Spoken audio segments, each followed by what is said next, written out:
Good morning, students. Today's topic is the most valuable two terms and their difference.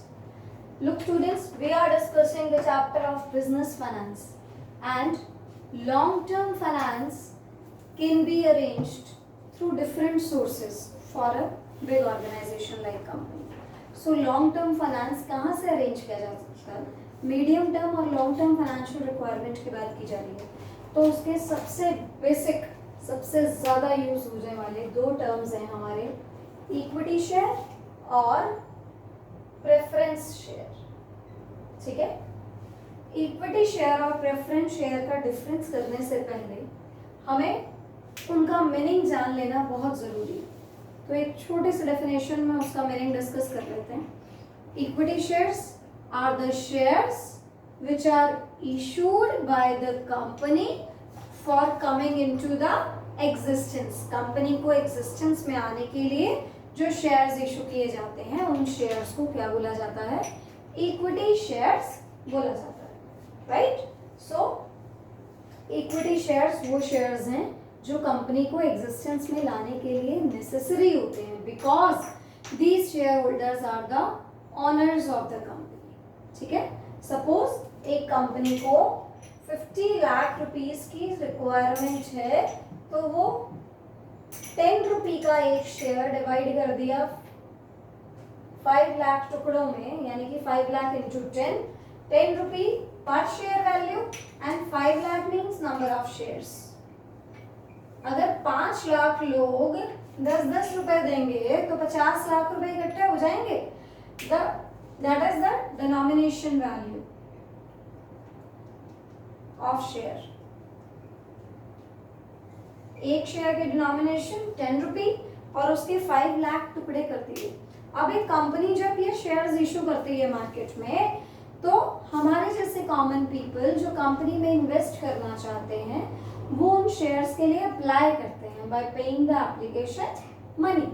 कैसे apply करते हैं? Suppose मेरे को 20,000 rupees अपने कंपनी में लगाने हैं, तो 20,000 एक शेयर 10 रुपी का है, तो मैं 2,000 शेयर्स के लिए अप्लाई करूंगी. 2,000 शेयर इंटू 10 करके. ठीक है, सो ये शेयर्स एक स्मॉल डिनोमिनेशन है कंपनी की कैपिटल का, और जो लोग ये शेयर्स परचेज करते हैं उन्हें इक्विटी शेयर होल्डर्स कहा जाता है. They are the owners of the company. They can participate in the management. Okay, preference shares भी शेयर्स होते हैं, ये भी ऐसे ही इशू किए जाते हैं, बट प्रेफरेंस शेयर्स में अगर इन्वेस्ट करते हैं तो उसके बदले में क्या मिलता है? उसके बदले में फिक्स्ड रेट ऑफ डिविडेंड होता है. जैसे लोन पर इंटरेस्ट होता है, ऐसे ही शेयर्स पर डिविडेंड होता है. ठीक है, तो इक्विटी शेयर्स और प्रेफरेंस शेयर्स, इन दोनों में क्या डिफरेंस है? ये दो अलग अलग तरह के शेयर्स क्यों बनाए गए? तो ये डिफरेंसेस अभी हम पढ़ेंगे यहाँ पर. फर्स्ट है पार्टिसिपेशन इन मैनेजमेंट. तो इक्विटी शेयर्स और प्रेफरेंस शेयर्स, इनकी बात करते हैं. इक्विटी शेयर्स क्या मैनेजमेंट में पार्टिसिपेट कर सकते हैं? Yes, they can participate because they are the owners of the company. और preference shares not at all, no, participation in management is not allowed. In the second point, sequence of dividend. देखो, नाम में ही preference है तो हर चीज में पहल उन्हीं की ही होगी. ठीक है, डिविडेंड जो है वो इक्विटी शेयर होल्डर्स को लास्ट में पे किया जाता है, और प्रेफरेंस शेयर्स को बिफोर इक्विटी, इक्विटी से पहले पेमेंट दी जाती है. थर्ड पॉइंट है sequence of refund of capital. क्या बिजनेस में कैपिटल जब वापस की जाती है तो रिफंड जो है वो किससे पहले किया जाएगा?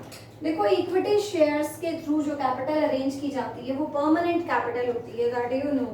ठीक है, तो उसका रिफंड तो हमेशा कंपनी के वाइंड अप के टाइम पर ही किया जाता है. तो रिफंड में भी ये लास्ट है, और ये बीच में भी किया जा सकता है, और बिफोर इक्विटी ही होता है इसका रिफंड.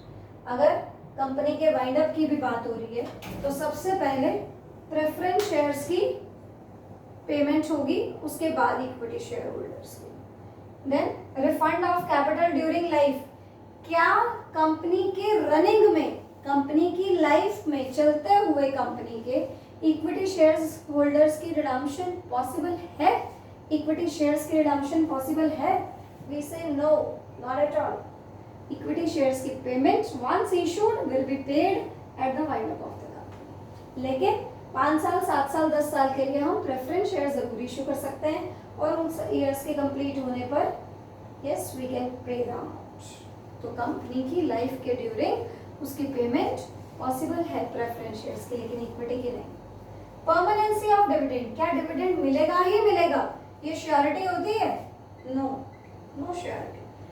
अब ऑनर है, ऑनर के लिए कम पैसा भी बच सकता है, ज्यादा पैसा भी बच सकता है, नहीं भी बच सकता, क्योंकि वो ऑनर है तो ही हैज टू बेयर. तो यहाँ पे कोई परमानेंसी नहीं है कि इतना तो मिलेगा ही. लेकिन प्रेफरेंस शेयर होल्डर्स की रेट फिक्स होती है. यहाँ हम कहेंगे yes, rate of dividend is fixed 10%, 15%, वो फिक्स किया जाता है, उतना परसेंट उन्हें हर साल देना ही देना है. कंपल्शन, क्या इक्विटी शेयर्स को इशू करना जरूरी है? बिल्कुल, क्योंकि उसके बिना कंपनी एग्जिस्ट ही नहीं होती. क्या प्रेफरेंस शेयर्स को शेयर्स इशू करना जरूरी है? प्रेफरेंस शेयर्स कंपनी को इशू करने जरूरी है? No, it's optional. उसके बाद कम्युलेटिव नेचर, क्या इक्विटी शेयर्स होल्डर्स को अगर एक ईयर डिविडेंड नहीं दिया जाता तो नेक्स्ट ईयर वो डिविडेंड एक्यूमुलेट होता है? क्या वो ऐड होता है? Year by year add on होता चला जाता है? वी से नो, नहीं मिला तो नहीं मिला, नेक्स्ट ईयर देखेंगे. लेकिन प्रेफरेंस शेयर्स कम्युलेटिव होते हैं. अगर इस साल एरियर ऑफ डिविडेंड है, that means we have paid less amount, then that amount will be paid in the next year.